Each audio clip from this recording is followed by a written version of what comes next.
আজকে আমরা একটা আলোচনা করব খুবই সুন্দর আর খুবই আলাদা রকম একটা আলোচনা, যেটা মানুষরা এটাই জানে না কি আমাদের যে চর্মরোগটা হয়, কি ধরনের চর্মরোগটা হয়। তার মধ্যে একটা চর্মরোগের নামটা বলবো, সেটা হচ্ছে আমাদের সোরিয়াসিস।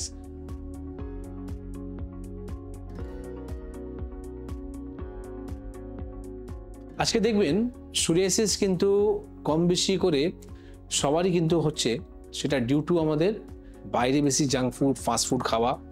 পেট যদি আমাদের ঠিক না থাকে তাহলে এই সমস্যাগুলো দেখা যায়। তো দেখুন, সোরিয়াসিসকে আমরা কী করে জানবো কি এটা সোরিয়াসিস রয়েছে? আমরা হয়তো এক্সিমা, হয়তো আমাদের জানতে পারি অ্যান্টিফাঙ্গাল, টিনিয়াক্রোপোসিস।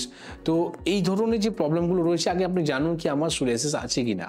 সোরিয়াসিসকে জানতে গেলে খুব সরল উপায় রয়েছে।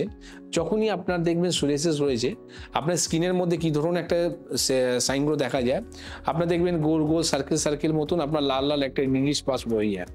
যখনই ওটা চুলকায়, ইচিং করে, তখন কিন্তু কী হয়, চামড়াগুলো উঠতে থাকে।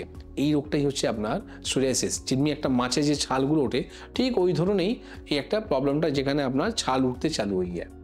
তো এই সমস্যার জন্যে আজকে আমরা যদি মডার্ন মেডিসিন ট্রিটমেন্ট বলি, কেন ওরা বলে দেয় কি আপনাকে সবসময় ওষুধ খেতে হবে, বা আপনাকে কোনো রকম স্কিন ড্রাই হয়ে যাচ্ছে, আপনাকে কোনো রকম জেল লাগাতে হবে, বা কোনো রকম আপনার স্কিনকে অয়েল রাখতে হবে। আমার ট্রিটমেন্ট কোথায়? ঠিক না? আমরা একটা ডাক্তারের কাছে কেন যাই? আমরা একটা ডাক্তারের কাছে যাই যাতে আমি সুস্থ হতে পারি, সারা জীবন যাতে ওষুধ না খেতে পারি। কিন্তু তাদের কাছে কোনো চিকিৎসা নেই।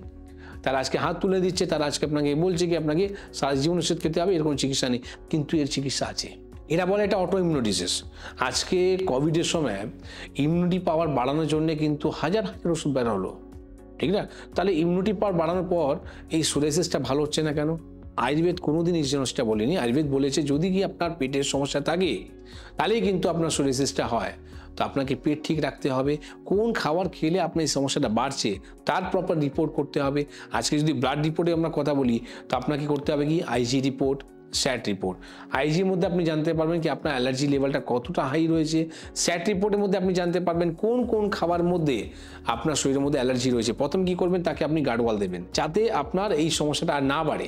আর যেগুলো বাকি রয়েছে সেইগুলো ঠিক করার দায়িত্ব তো আমাদের, ঠিক না? তো সোরিয়াসিস মতো রোগকে যদি আপনি ঠিকঠাক যদি চিকিৎসা না করে রোগকে যদি ফেলে রাখেন, মাথায় রাখুন কি আগামী দিন আপনার কিন্তু সোরাটিক আর্থ্রাইটিস হবে। এটা খুবই একটা মানুষকে পঙ্গু করে দেওয়া রোগ, যেখানে মানুষ সারা জীবন ওষুধ খাওয়ার পরও কিন্তু ভালো হতে পারে না। আপনার কি করে, আস্তে আস্তে করে দেখবেন যখন আর্থ্রাইটিসটা চালু হয়, আপনার দুটো পা যেটা রয়েছে আস্তে আস্তে করে জুড়তে চালু হয়ে যায়। যখনই আপনার দুটো নি যখন জুড়ে যাবে, আপনি দাঁড়াতে পারবেন। একটা মানুষের পায়ে স্ট্রেট, পায়ে যে শেপটা আছে সেটা হচ্ছে স্ট্রেট হওয়া দরকার। যখন এটা কার্ভ হয়ে পুরো বেঁকে যাবে, তাহলে আপনি কি করে দাঁড়াবেন?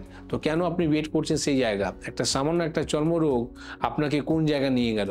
তো সময় থাকতে থাকতে যদি আমরা চিকিৎসা করি, তাহলে সোরাইসিস উপরেও কিন্তু আমরা বিজয় হতে পারি।